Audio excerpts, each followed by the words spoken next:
Hello, everybody. Welcome to another episode of Brief Trek with Brief Nerdity podcast. My name is Trent. I'll be the host for this evening. And joining me as my co-host, as always, is my wonderful friend Annie. Hello. How you doing? Good. Another week, another episode.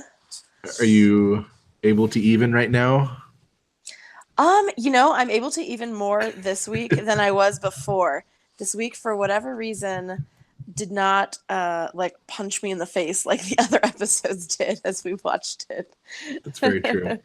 So, of course, Yeah. we are here to talk about Star Trek Discovery Season 1, Episode 13, What's Past is Prologue.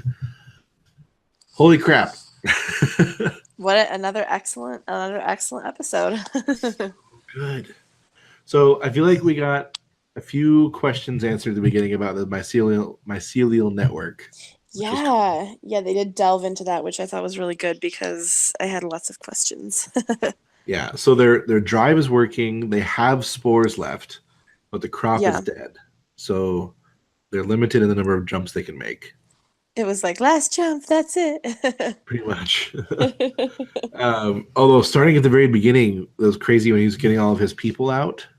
Yes. And we saw the return of this security officer from the beginning of the show. Yeah, Landry returned in the mirror universe. Yeah, the one who got eaten by the tardigrade. Yes, or Ripper. Yeah. What do you think about seeing her show up? Was that pretty cool for you? Yeah, definitely. I like her. I thought she did a good job. I'm kind of sad that it didn't last very long, but Yeah, I thought it's kind of a premature death almost. yeah. So that was pretty cool. Yeah, she's kind of a badass. Yeah, she was cool, and she was also very interesting. She was like trying to rein him in a little bit. Yeah, they complemented each other very well. Yeah, she was like, "Hey, we got all of our people back, but I think we should retreat." And he's like, "No, destiny, blah blah blah." Yeah, what is his deal with destiny or Holy like crap! fate? He's like, it rules He's his life. Yeah, he was really big on like something went right for me. That means the universe wants to give me everything. Yeah, Like what? What he's is like delusional. a little bit too much time in the agonizer? I think. Oh yeah, no kidding. Although I think that would warp anybody. Yeah. Yeah, that's for sure. How crazy was that bioweapon that they used at the beginning? That was so interesting and That was also insane. It was freaking creepy. With like the guy's face was like disintegrating. Like, Yeah, oh yeah. man, He just kind of turned him into like ashes. yeah, that was nuts. Yeah, the weapons in this show definitely have a darker twist to them, as does the violence, I think. Oh But the yeah, cool thing, and I wanted to talk a little bit about this and see kind of what you thought about it. Um, like the military feel to this show yeah, is like pretty accurate, you know? Like they definitely have this like militaristic bond going on. Um, and even like the way that they operate, like, they're in like formations. Like we actually get to see like patterns to their fighting and stuff like that, and kind of strategy to it, instead of like, good old Kirk, like shoot first, ask questions later, like, willy nilly. It's like stormtrooper fighting in there, like, oh, are they gonna hit it? Like, nope, okay. Everything is very precise, and like, oh, when something hits, like it hits hard. yeah. When they definitely were not set to stun this Oh episode. no, like I don't think stun exists in the mirror universe. People were getting like disintegrated left and right. Like that was crazy how quick it was. Yeah. It was people just like boof gone. I'm like, oh, okay. Well, it's like the Um, old like Klingon disruptor style of like death also. It's not just like poop, like you're gone. Like it's like a brutal, like yeah, that's not a pleasant way to go. yeah, that was nuts. But yeah, I think it's really cool to show. I mean, because Starfleet's never been all about military, but they are a military organization to some degree. Right. I kind of think of them almost like, they had like the Army, the Navy, the Marine Corps, oops, Starfleet. Like, they're Right. kind of the research, like, a little bit more removed from the fighting. But I think because of the war, it's kind of brought them into that. Yeah. But I guess we get to see way more of this military style fighting throughout the mirror universe. Yeah. It's also interesting to see from the perspective of since this takes place before the original series, kind of that like the space is still a little wild. Um, Yeah, yeah. so You that they definitely have to get that be, wild feel that we kind of get a little bit of that in Enterprise, although yeah, definitely not to this degree by any means. So, yeah, for sure. except maybe in that like the couple of mirror episodes that we get in Enterprise. Yeah. Um, but even then, this show definitely is uh, deeper in the more violent and more dark themes than I arguably any other Star Trek series that we have out there. Oh yeah, for sure. Um, so yeah, I also found that to be pretty interesting. That's a good topic to bring up. Hmm. Let's see. What did you think about within the very last 10 minutes? So, spoiler alert if you're listening to this. La Oh, la la okay. la la, don't listen. Go watch the show before you listen to this. Um, Michael bringing Mirror Oh, Giorgio into the Prime universe. I thought it was an interesting twist. I kind of saw it coming. Same. Yeah. I think it was a mistake, personally. Yeah, I agree. I also think that I mean she's not going to be happy about it. She wanted to die with honor, basically. Yeah, it kind of Uh, robbed her of that. yeah, in I combat. think Michael saw it almost as like a mercy thing, but I don't think Giorgio is going to appreciate that. Mirror Giorgio. No, I don't think so at all. Yeah. I think Michael was trying to like ease her conscience about what happened to her, Philippa. Yeah, definitely. She's There's like, a oh, lot of emotion behind that decision. yeah. She's like, oh, maybe if I save this one, like she can be my Philippa or something. Like I don't know Mhm. what her decision is, but Mhm. I think it's troubling. Did you see the Yeah. preview this week? I did. Mhm. So I mean, she's gonna try to work her way into a position of influence, Right. and that's interesting. Which I mean, I kind of saw that coming because, she's the emperor in her universe. You know, Right. She just got brought into this other universe where she had a counterpart, obviously, who died, but, you know, she's ruthless, right? Like she is part of the Terran Empire. Yeah. I think we're definitely going to see that a lot next week, Yeah.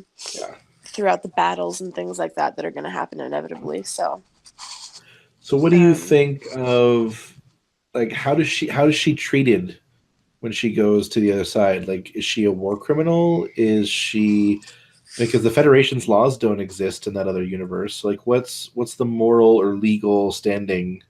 right. That's kind of crazy. I feel like they're not gonna like enforce that, like anything against the law that may have happened in the mirror universe. Like, how can they enforce that? Right. But at the same time, I feel like they're going to use her like knowledge and know-how Yeah. to really take a really good swing at the Klingons. But I Yeah. think that I loved the whole like, oops, like overshot by 9 months, like my bad. Yeah. I thought that was very interesting because it kind of, we kind of continuously talk about the Deus ex machina inside this show. Um, you know, that was just a very gentle, like omnipotent hand moving the plot along very nicely. Yeah. Well, you got to feel bad like for them and for Stamets because they're like they had Oh, poor this Stamets. yeah like they had this technology to see through the Klingon cloak, and now like it may not even be useful because the Klingons have pushed it in so far. Right. Yeah, what has happened in these last 9 months that they've missed? I'm just glad the Admiral's alive. Me We saw too. we saw Oh, I her was again. really worried about her. Yeah, we saw her again. I was like, yes, she's fine. I know. Well, Oh, and I like they had better give her some like serious justice where she gets to take on Lorca or I actually she won't even get to see Lorca because he died in the mirror yeah, universe. Lorca's She doesn't even get that satisfaction. Lorca It's fell into disappointing. the big fiery thing in the middle. The orb. Yeah, yeah, Yeah, yeah. Yep, that that's was a great disappointing. scene. Ooh, Oh, so that was okay, excellent. I have a theory about something. Okay. So Lorca Mm-hmm. died, obviously, right? But he Yes. fell into what is basically like a mycelial core of energy.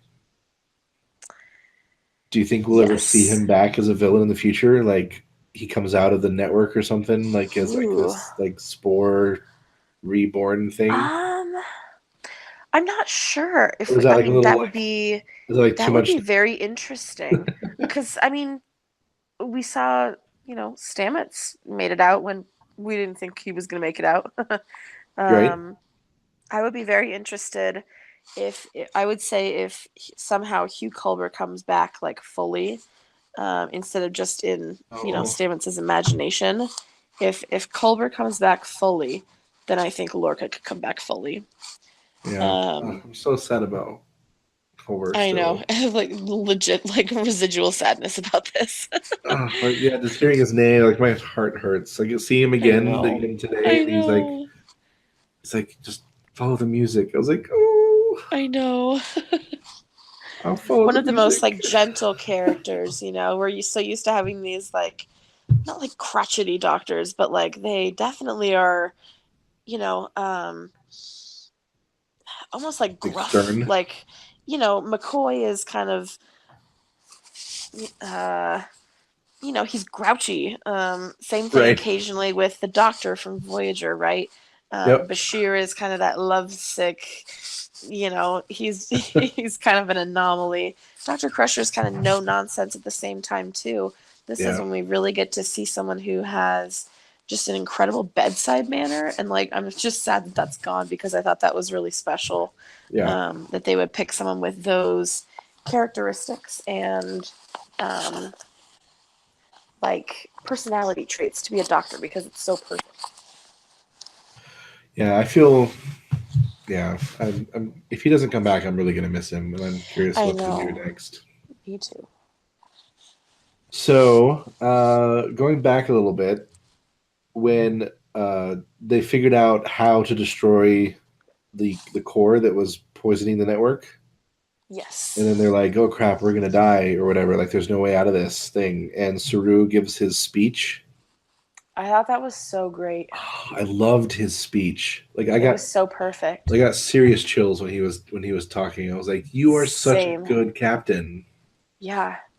Was Like, so much better than Lorca ever oh was. man, I hope he Lorca stays. was The like, yeah, do whatever, no big deal. Whatever yeah, you want to like do. they need to Saru promote is him. like leading by example and by, um, true leadership.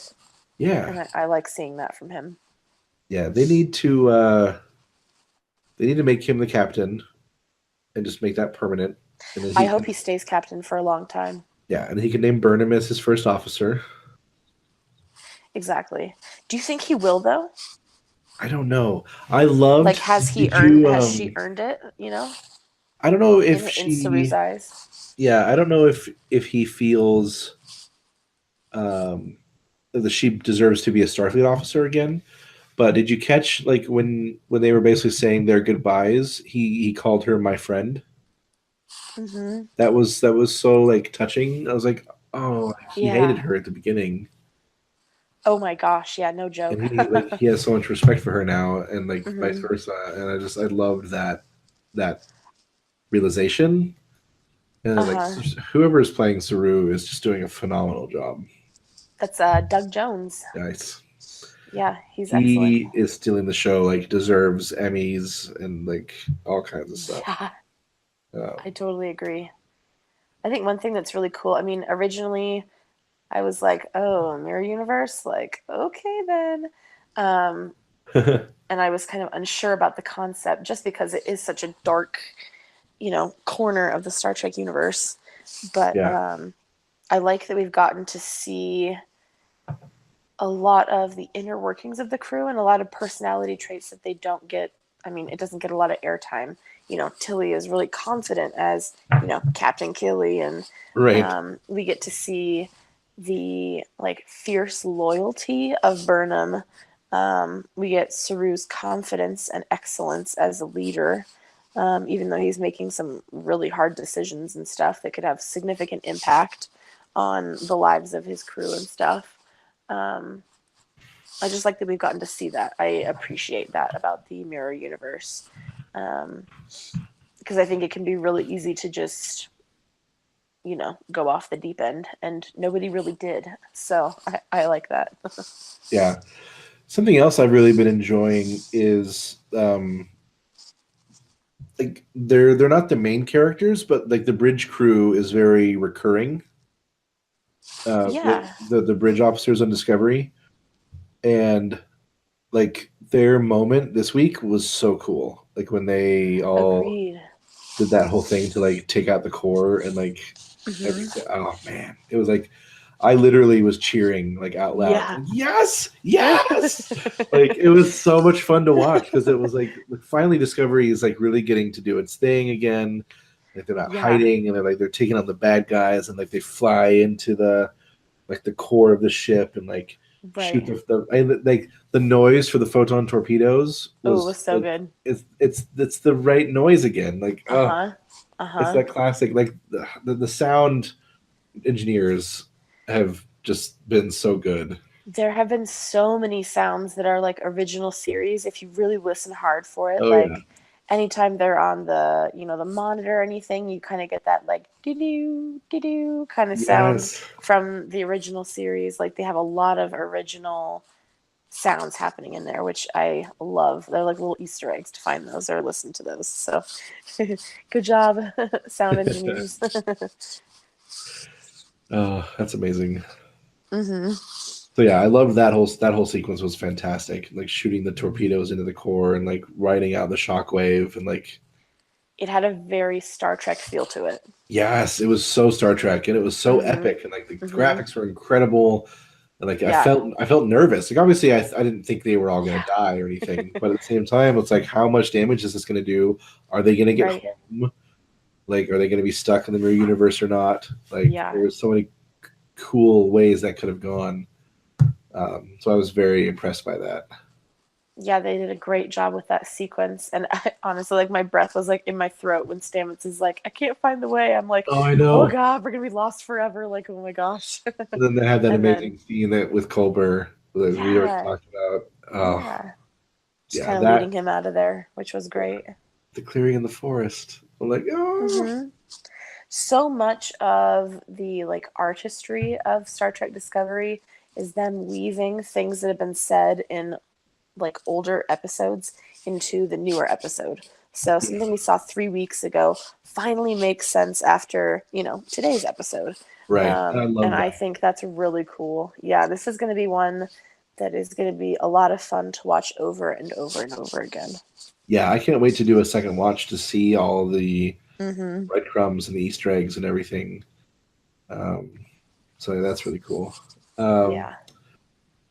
so another awesome thing from this week was Burnham and Philippa kicked so much ass. I know. I was Oh, like, she's finally showing off. Like we talk about how she's like this, master of Vulcan martial arts or whatever, right. but she's kind of got her butt kicked a few times by like Yeah, other she people. definitely has. And so to see her just like go to town on all these other humans and like, Yeah, she went crazy. That was so oh good, though. man, it was so awesome. I love how occasionally also we get to see her. Um, she's almost like attempting Vulcan nerve pinch, and then I'm Yes. like, "You're a human. Like that's not supposed to work." But then like somehow it does in Yeah, in she keeps in in trying. certain ways. You know, it's not as strong as a Vulcan because she has the human strength. But you know, it might knock someone out for a couple seconds or just like really confuse them or whatever. And I think it's a cool. Like little trick that they throw in there.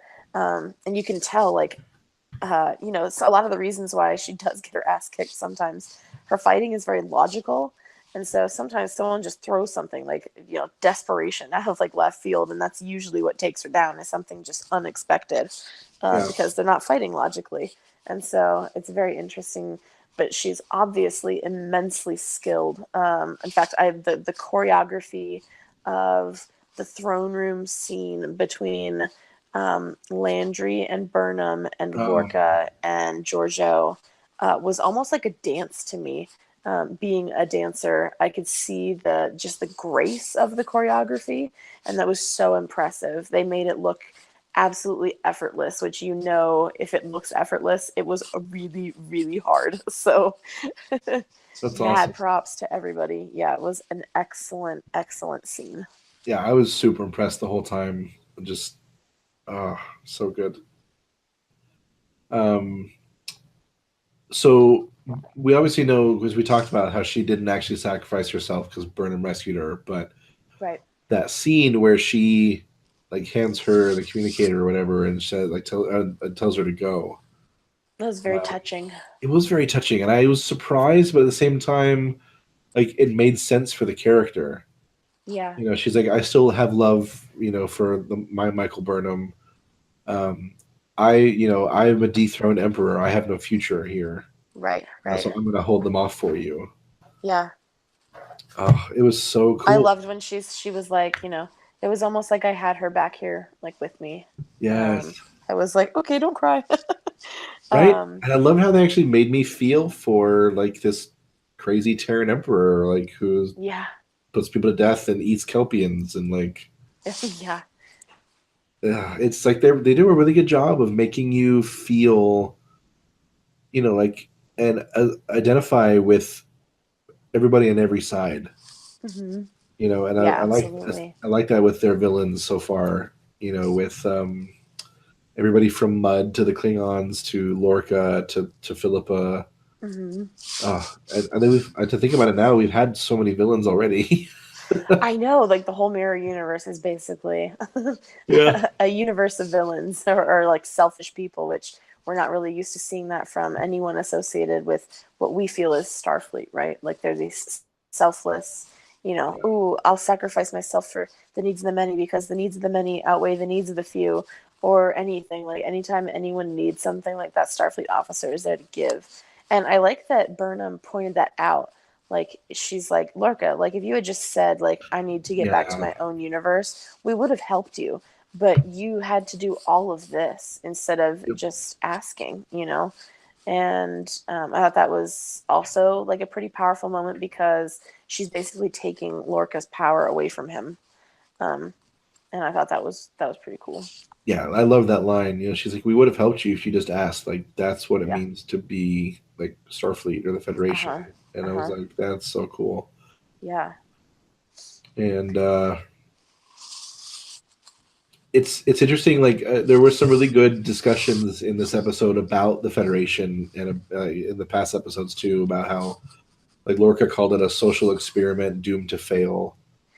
Yeah, Um, very interesting words, because they kind of echoed the Vulcan Elder when in Lethe, when Sarek is explaining um, you know, his relationship with Burnham and with Spock. And he's yeah, saying like, well, you got to go easy because yeah, your experiments, like too many experiments at one time, and you're gonna have failure. So this idea of and same with the Vulcan extremist, where he says, you'll see, like the Federation is a failed, like it didn't work. It's a failure before he like explodes himself. yeah, Um, so I think it's interesting that we're kind of getting that, uh, you know, hammered into our heads for some reason. So I feel like we'll see more about that in the future. yeah, But I'm interested to see how they'll kind of weave that into the canon also, because, you know, obviously the Federation continues many, many hundreds of years beyond right. Discovery and Well, I the think it's original series and everything. yeah, I think it's really interesting social commentary too, and it's been a common thread in both Star Trek Beyond and Star Trek Into Darkness about the role of the Federation, how how how likely is it that something like this could even exist long term? Right. The bad guy in Star Trek Beyond's talking about how like we were warriors and like the Federation left us behind or whatever, and like Yeah. it's interesting to think about, like, because Star Trek, one of the reasons I love Star Trek so much is that it shows what humanity could become. Agreed. And it's like Yeah. that really positive view of like, hey, we don't end up killing ourselves, we do make it. Right. Yeah, it's the very um, idealist view of yeah, everything that I think people really want in the world, but are they sometimes have a hard time seeing. So yeah. And I think it's even more, and like I think that's why these kind of Star Trek stories resonate with us right now, is because a lot of people on a lot of different sides of different political issues feel like we're probably the furthest we've been from Star Trek in a long time. yeah, definitely. Like I think technologically, obviously, we're closer, Sure. but Yeah. like in terms of us cooperating and treating each other with kindness and acceptance and embracing diversity, and Hmm. I feel like we're not there yet as a species. And like I think that's one of the reasons this storyline resonates so much, is because people are like, yeah, like, is the Federation even possible? Like, Right. are we doomed to fail and fall short of like this ideal? And I think Star Trek's theme is probably, I mean, we obviously don't know where they're going to take it, but I'm imagining Right. it's going to be, yes, it's going to be hard, but it's possible. Hmm. And I think that's really, really cool. Yeah. That is one thing that I've always loved about Star Trek, to weave in Yeah, those concepts in such an artful way that it really makes people think about themselves. Like, ooh, like, are my political views more that of the mirror universe, which we know as like the darker, more like primal state of us, or right. are we more enlightened, like those in Starfleet or the Federation? Um, and I think that's why I love Star Trek so much, because it's actual like intellectually stimulating television. It's not just like mindless reality TV trash. Right. um, it makes you actually think about your real life outside of Star Trek. Yeah. Which And that's, anytime a TV show does that, I think it's a good thing. yeah, heck yeah. Well, I think this is now my new answer to people who are like, oh, this Discovery is not Star Trek. They're ruining the canon. They're changing all this stuff. I'm just going to point to it and be like, look, it's making me think about, like our, humanity and what our possibility is. And like, can we still do this and stuff like that? And that makes it Star Trek. Yeah, absolutely. And I think that's fantastic. Hmm. So it makes me super happy. Yeah. I mean, I'm always so grateful that we have another Star Trek series on the air right now. I just love that. And we already Anytime we know get it's more. coming back for season 2. I know. Oh man, I'm so excited. Like, if season one has been this mind blowing, which it's been absolutely astoundingly Yeah. amazing, what is in store for season two? It's going to be epic.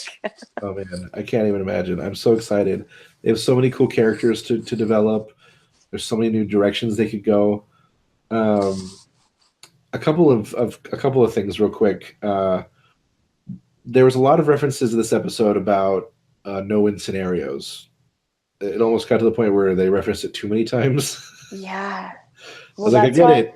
I was- part of me thought, like, oh, they might not make it out of here alive. Like, they've right? dropped so many hints about, the Kobayashi Maru, basically. Yes. I'm like, oh crap. I was like, it's near the end after like it had been mentioned like 4 or 5 times. I was like, okay, we get it. You don't believe in no-win scenarios, like. Right. But it was such a fun like reference back to Kirk and Spock and the Hmm. Kobayashi Maru. Hmm. Um, so I thought that was really funny. And then going back to where we were just a second ago, where do you think it goes from here? We've got what, 2 more episodes, I think. I think we have three. Don't we have three? Nope, just 2. Shoot. Oh, Yep. it's coming so close. We Ah. got next week is the War Without, the War Within, Okay. and the last one is Will You Take My Hand, and then we're Wow. done. Wow. Wow. Yeah. I feel like we're gonna see more battles between the Federation and the Klingons now that we're in our own universe again, and that the Klingons have kind of taken over a lot of the area that we're not used to them being in. I feel like Discovery, now that Discovery is back and everything, they're going to be using some sort of technology. I would hate to see Stamets being obligated to be inside the spore chamber again, especially after like his significant crash with reality. Yeah. That would be just devastating. Unless if he's cool with it, like okay, But I would. It really bothered me the way that Lorca pressured him to do it, and I know that Lorca was like mirror Lorca and everything, but that just like really bothered me when that happened. So I'm hoping they figure out some sort of other way to jump and make their black alert jumps besides using Stamets or another living being as the way to jump through the mycelial network. Yeah. It'll be interesting. I mean, for a while, they're going to be unable to do it no matter if they want to or not because the spores are all dead. Yeah. They'll have to wait for them to regenerate or regrow. Yeah, the network is regenerating. He mentioned as they were traveling through it, but they'll have to find new spores somehow and start, getting those or create them. Yeah, because he said that their spore crop, like stores, their crop was depleted. So we'll have to wait for more of those to grow. Where do you see it leading? I don't know. There's so many interesting. I'm trying to decide if I think that the war will be over by the end of the first season or not, because that's been the overarching story from the beginning. Is Burnham started this war? She wants to finish it. Right. And obviously, Lorca's story is kind of a main story, but also kind of a side story of he wants to the significant subplot. Right. He wants to use the Discovery to get home, and so he's been manipulating people all this whole time. Yeah. I don't know. I'm still just mind blown about that, by the way. Yeah, that has to be like one of the finest reveals in Star Trek history. Yeah, that was phenomenal. I loved that. She's like, "You're sensitive to light," and I was like, I know, me too. I think I actually gasped. I was like, "Oh my gosh!" Yeah, I don't know if I gasped. I think my mouth was just hanging open. I was like, seriously, that whole exchange between Burnham and Georgiou was so excellent. That was really good. Like the flashbacks and everything that was showing things that he would say. So just, what an intelligent, like usually when we have villains, they're like stupid, like Harry Mudd, like he's annoying, he's kind of dumb, whatever. This is like the first like sinister, like most sinister, cunningly smart villain of Discovery, Oh yeah, just astounding. It was good. So I'd like to see either the war end or some kind of like big development in the war anyway for the end of season 1. I feel like that's where it kind of has to go now. Yeah. There were some rumors early on that Discovery was going to like time jump a lot, and not like this last week's time jump, but like narratively, like different seasons would tell different stories of different, like, maybe a year or two apart or something like that. Interesting. I don't know if they're still going to do that or if that was an early idea that was tossed out, because a lot of Star Trek Discovery was changed during its production. Right. And I personally would love to just see where this crew goes and like develop them a little bit more, because right now we have like 4 main characters, 5, I guess. We got Burnham, Tilly, Saru, Stamets, and Tyler. You had Lorca. God, yeah. What happened to Tyler? We got to know. We didn't even see him at all this week, really. I know. And L'Rell, we got to know what happens to L'Rell. Yeah. So, but I would love a lot of loose ends. Yeah, I'd love to see more of their story, obviously, but also like I would love to see some of the bridge crew like get some of their stories a little bit. There's so much room for that in season 2. Yeah, absolutely. I just don't know if I Yeah, it would be want. disappointing if they didn't. Yeah, I just don't know if I would want another full year of the Klingon War or not. I feel like that could get exhausting. Right. That's kind of what I'm feeling too. Yeah.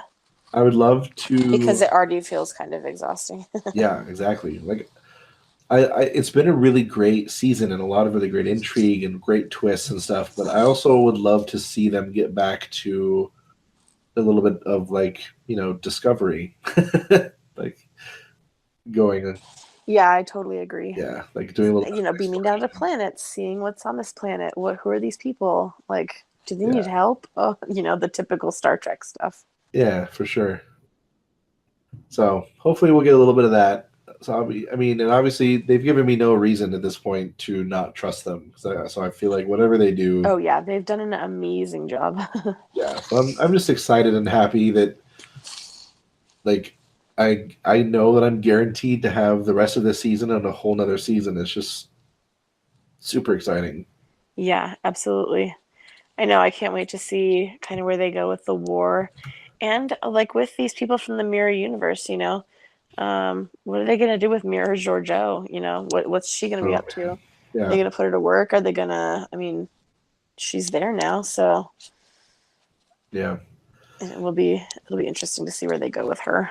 yeah. And if they ever revisit again in the future, like who's going to become emperor, and Right. are they going to come after the Federation at some point? Maybe that would be interesting. Yeah, I feel like this is not the last we've seen of the Mirror Universe. I don't think so. It's too rich of a place, and we've invested so much in it already. So that's pretty Or cool. who's gonna need to, you know, uh, kind of face the music in terms of what happened there, and um, maybe not in that universe, but I feel like that will be a strong plot point Yeah, for going sure. forward. Cool. Well, is there anything else from this week that you want to talk about? Um, I think that pretty much covered it. Like we got those epic fight scenes, So good. and then that just surprise of Burnham bringing Giorgio in. That was kind of the big shakeup for this week. So that was Yeah, pretty cool. yeah. I think that was the one twist I didn't see coming. Yeah, I was like, okay, like how noble of her. She's gonna lay down her life for Burnham. That's really sweet. That's really cool. It was Yeah, like, oh, okay, that just happened. yeah. Like I remember watching the scene, and then like she's looking at over at Giorgio, and I'm like, no, don't you do it? Yeah, yeah, don't, I don't you know. do it? You stand right there. I know. It was a very Star Trek The Voyage Home Oh uh yeah, where she jumps on Kirk and says, "Surprise, I'm coming with you." yeah. The marine biologist lady. Yes, uh-huh. She's like, surprise. Yep. I love that moment. I know. um yeah, just a very emotional decision from Michael, which I think is really interesting because Yeah, when we first started, she was very, very Vulcan. yeah, Almost more Vulcan than Vulcans. And so, which I think is like a common thing when you have humans who live and exist around Vulcans. I think that can be like a pretty tempting thing to do to a human character living on Vulcan. Um, and so I think it's really interesting that throughout this season, we definitely get to see her explore her humanity even more. yeah. I think that's been one of the best parts of her development this Mm-hmm. season. Really opening up to people and figuring out what it means to be human um, Mm-hmm. for her. Yeah, And I think absolutely. that's really cool Yep. because she basically lived as a Vulcan until she went to the She Shenzhou. did. Yeah. So Uh-huh. she's only really been trying to live in human culture for like 6 or 7 years now. Mm-hmm.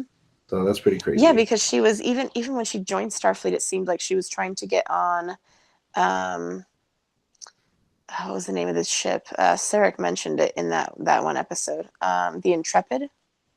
They have like Oh, an all okay. Vulcan crew. Oh Um yeah, but then they were saying like no, like they don't really want her either. So he found her yeah, that place on the Shenzhou, which I thought was cool. yeah, Um as a way kind of for her to explore her humanity since the Vulcans kind of rejected her. whether that was out of like being threatened, she had the best scores, even better than the Vulcans. And so, I think a lot of that was pride and maybe a little bit of fear.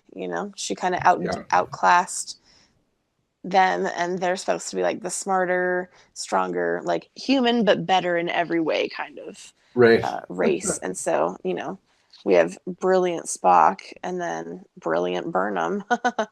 um, but I was online the other day, and someone had posted kind of like a Tumblr thing, and it said like Sarek, and then as in like his dialogue, and it said like behave, and it said like his like the kids of his household, and it said like, is that a challenge? And then it's got like Cybok runs off to live with like space hippies, Spock joins Starfleet, Burnham becomes the first mutineer, and then Sarek's like, Sarek is testing me.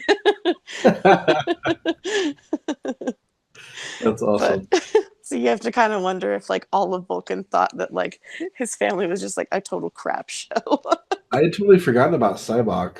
I wonder if Burnham will mention I want to her at see all. him in this so bad. Right? Or at least hear about him or something. I feel like the writers have almost forgotten about him as well. Probably, I mean, let's be real, The Final Frontier was not like the greatest Star No. Trek movie. I do enjoy it, but it Yeah, was not the greatest.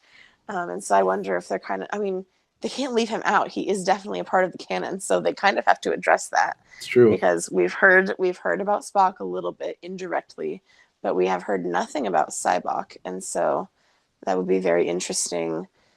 Um, it would be Yeah, it'd very be cool interesting. to see if It'd be they brought him interesting to in. see what their relationship is like, Mm-hmm. Burnham Yeah, and because you him. have this Vulcan who doesn't want to be a Vulcan, and you have this human who like desperately does. Right. So I imagine that would create a fair bit of conflict. That's crazy, and that'd be super interesting. Yeah, I'd love for him to show up randomly, like even just for like a 1 week thing. me too. Yeah, it'd be That'd be so so cool. cool. Yeah, sort of like I know that the episode I'm thinking of was pretty early in Enterprise, so it's possible that you saw it. Did you see the one? Oh goodness, what is it called? It's not Impulse. Fusion. That's what it is. Where they run into um, Vulcans who have embraced emotion. No. It's like a floating ship of Vulcans. Archer invites them onto Enterprise, and T'Pol is very wary of these people. And he's like, why aren't you spending more time with the Vulcans? Like, I figured you'd want to hang out with them. And you can tell that T'Pol is like very uncomfortable around all of this. She's like, yeah, okay, like stupid human, like you don't understand. Like, there's a reason why Vulcans like keep a lid on their emotions. Like, this is dangerous. And she Yeah. tries to explain this to him. And there's one part the first time I saw it, I laughed so hard. I started crying. It was so funny. Um, but they're eating in the captain's mess, right? Where usually you have Trip and Archer and T'Pol eating. And so they're obviously, honored guests.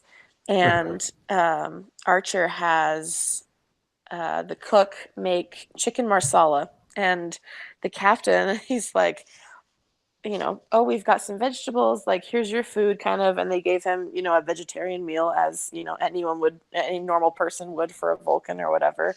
And the, the Vulcan captain kind of looks at Archer's food, and he's like, oh, what's that? And Archer's like, this, it's chicken marsala. It's chef's, best recipe or whatever. And he's like, oh, it looks delicious. And Archer's like, you want to try some? Like, really? Okay. It's meat, And he's like, yeah. Oh, tell chef, like, it looks amazing or whatever. I'll have to ask for the recipe or something. And in the end of the series, Archer is kind of needling to Paul a little bit about, well, they're your people. They're a little weird to you, but they are Vulcans. and she's like, one may, they might smile and eat chicken, but what they're doing is super dangerous. And she's kind of trying to drive home the point of, there's a reason why Vulcans act like Vulcans, and it's to keep a tight lid on these, volatile emotions. And Yeah. I won't spoil the end of the episode for anyone who hasn't seen it, but her point definitely gets driven home as to why, the followers of Surak chose to follow logic instead of logic and emotion. So excellent episode. Yeah, it sounds really good. We'll have to. But I look forward to that when our Enterprise watch through. yes, definitely. Oh, it's so good. It's one of my favorites. But I like that we get to see through Burnham's eyes the kind of humanity in Vulcan culture, as well as the prejudice, because there has always been that kind of undercurrent, and we see a lot of that in Enterprise too, of almost like racism in the Vulcan culture, for all of their idic, infinite diversity and infinite combinations. They're actually pretty close-minded when it comes to stuff like adding other people to their culture or changing things. They're very traditional, and so very kind of conservative, which I think is an interesting choice. But it'll be cool to see. I would love them to throw Cybok in there. It'd be such a left field, like random thing.